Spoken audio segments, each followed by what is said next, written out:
Let's dive deep into anxiety, trauma, and technology. Oh my. I'm going to share a very simple strategy with you. One thing that you can start changing today that will help you eliminate that feeling of being on edge, that feeling of uneasiness, and it will help you regain your sanity.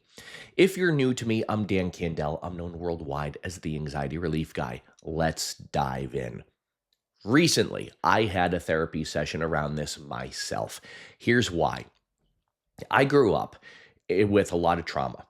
And I grew up in a very chaotic household. And that's also why I specialize in working with other people who are very similar to me, people who have made a lot of wins in their life, but they're either adult children of alcoholics, or they grew up in chaos, or they were caregivers of some sorts even as they were growing up. They might have had mental illness in the family or a parent with mental illness. Whatever it was, they just feel like they're constantly on edge in spite of building a pretty good life for themselves. And here's what happens. Many of us feel like we just can't shut our mind off.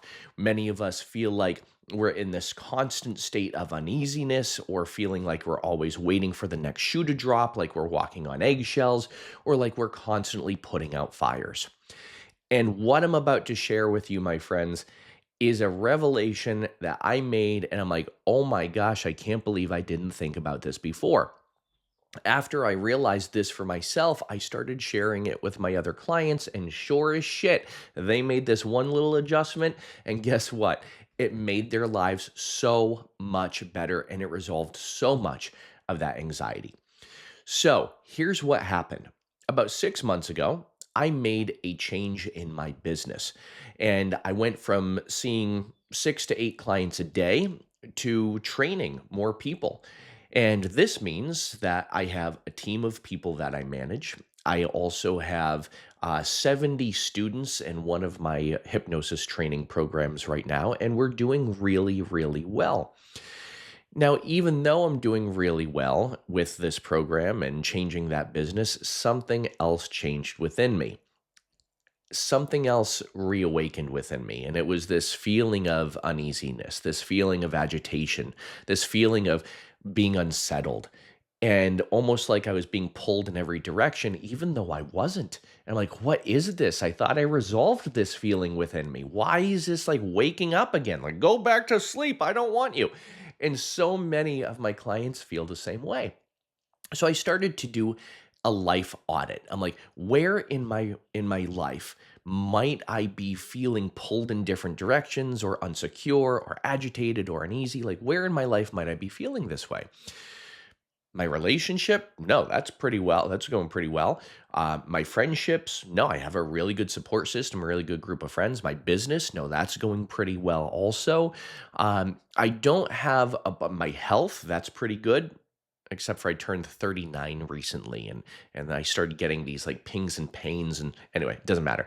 I'm like, no, my health is okay. I'm like, what, where in my life am I just feeling like I'm losing my shit? And I just couldn't pinpoint it. And as I'm thinking about this, I kind of like put it off. And then I was at a comedy show with my husband the other night. And the show's about to start, and I'm having a conversation with him, and I got a notification on my watch. And I'm like, oh, someone just sent me a message on Facebook. Okay, boom. And then 3 seconds later, I got another notification. Oh, I'm in that group text message, and people send like 90 messages a minute. Brr. And then I got another notification. Oh my gosh, someone sent me an email. Nope. And then I got another notification. Oh, someone just liked my social media. And I got another notification. Oh, it's my team saying they need something in WhatsApp. Nope. And then I got another notification. And my husband was like, "What are you doing?" I'm like, "Sorry, just I keep getting all these notifications, and it's just, I'll take care of it tomorrow." And then it occurred to me, every single time my wrist buzzed, or every single time I heard a ding, a beep, a boop, my nervous system went into overdrive. And I started to feel this feeling of being unsettled, like I'm going to have to take care of a problem. And here's why. When you've experienced trauma or when you grew up in uncertainty, there are certain things that reactivate that in your mind and your nervous system where you constantly feel like you're on edge. And one of those things are things that remind you that there might be a problem. And guess what? When we get notifications of certain things, it brings us into this feeling of urgency that we have to pay attention or resolve this right now. And just so happens that I'm connected to about 10 different email accounts. Not just my email accounts, but also the people who handle my customer support. So every time there's an email that comes through from a customer, I'm getting a notification. Every time one of my support staff responds back to that, I'm getting two notifications. Every single time someone comments in a WhatsApp group or group text, I'm getting that notification. And usually notifications are there. Well, I shouldn't say usually, about 20%, only 20% of the notifications actually require me to do something. Probably even less than that, maybe even 5%. Everything else is just noise. Take a moment to think about all of the notifications you're getting. If you have a security camera or if you have one of those doorbell cameras, you get a notification probably every time a fly goes by the camera. You probably get a notification every single time you get a message of any sorts or any type of social media engagement. You're probably getting a notification. What these notifications do is they condition us to be in hyper alert and hyper vigilant. Hyper vigilant. Yes, hyper vigilant. And they train us to feel like we're constantly on edge.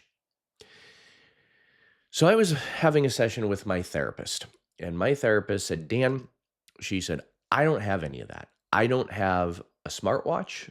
I don't have social media. She said, I don't even have a website. And look, this woman is busier than any other therapist that I know. And she said, I really think you need to set boundaries. And she said, Dan, you do this work.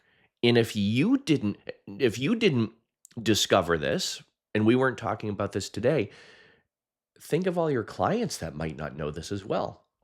So sure as shit, I went back into my client Rolodex. Remember those from 1990? I went back through my through some of the clients I was working with, and I'm like, okay, this person, this person, this person, this person, they're all business owners or they're all high in their career. They've climbed high on that ladder. Like they're important people. And I'm just thinking of all the notifications they're probably getting. So sure enough, this week in all of the sessions that I've had, I've been talking about this with people, and my clients are like, oh my gosh, this makes sense. So here's what you do about it. If you've done the inner work and if you've gone through programs that can help you feel less anxious, less overwhelmed, more comfortable, and you're actually working towards that, but you still feel that feeling of angst, chances are you are suffering from a notification addiction where your mind and body are keeping you in a state of high alert every single time you get notified for something, because in our minds we train and condition ourselves to every notification requires an action, and action takes energy. And what's happening is those notifications, every time we get one, it brings our mind back to what it's like to feel insecure when we're younger and to have to solve those problems in whatever way we can solve those problems or prevent them from happening altogether. So every single time you get a notification, it's like a fire alarm is going off in your mind and body. Now, am I saying kill off all notifications? No, I'm not. I'm saying number one, limit them. Or number two, set your notifications so you're only getting notified for the good things. So, for example, when I've reached my exercise goal, I want my watch to notify me. When I sleep well, I want my watch to notify me. So there are certain things I want to be notified about when I'm doing something right, but not necessarily when I have to, boom, jump to take action. You know what's good for that? Just your phone. Because the notifications that you would have gotten here on the watch anyway, or on whatever device notifies you, you would be getting on your phone anyway. So you might be saying, well, Dan, I live by my reminders and I have all these reminders that they keep me on track. Well, guess what, my friends? It's time to discover a little bit of a detox. And this is where I implement productivity journaling. Taking one of these pocket journals, it can be this size, it can be this size, it doesn't matter, and doing a mental dump. So that way, all that stuff is here, and now you don't need to be notified about it. Keep in mind, my friends, that the constant chronic notifications are keeping you addicted to feeling stressed, anxious, chronically on edge, and like you are about to have a mental freaking breakdown. I've made a couple of shifts over the past week, and I've already noticed an amazing improvement. One of the things I've done is I set my phone on sleep mode when I go to bed. And for the past 3 nights, I've had the best night's sleep because my phone would be on my bedside table and I'd see it light up. I would hear it buzz or beep or something like that. So I set my phone on sleep mode. I've also limited the notifications that I get on my watch. And guess what? It's also helped me feel less anxious, more comfortable, and it's helped me be more productive, and it's helped me just turn things off a little bit. And that's exactly what you want. Now, if you still feel that you have some work to do with your good old cabeza in your mind or your body or your nervous system, then that's also what I'm here for. So, my friends, there is a link in the description of this video, which will take you to a bunch of resources that you can use in order to turn down the anxiety, turn down that feeling of angst, and to work on yourself, to improve yourself. So that way you can maintain your sanity and have a mental breakthrough instead of a mental breakdown. I want you to save your sanity instead of lose it. So the link in the description of this video is going to bring you to some resources that can help you do that. Make sure you share this with others who can use it and benefit from it, and also follow my page for more. And as always, be well, do good, be true to who you are, and happy healing. Bye for now.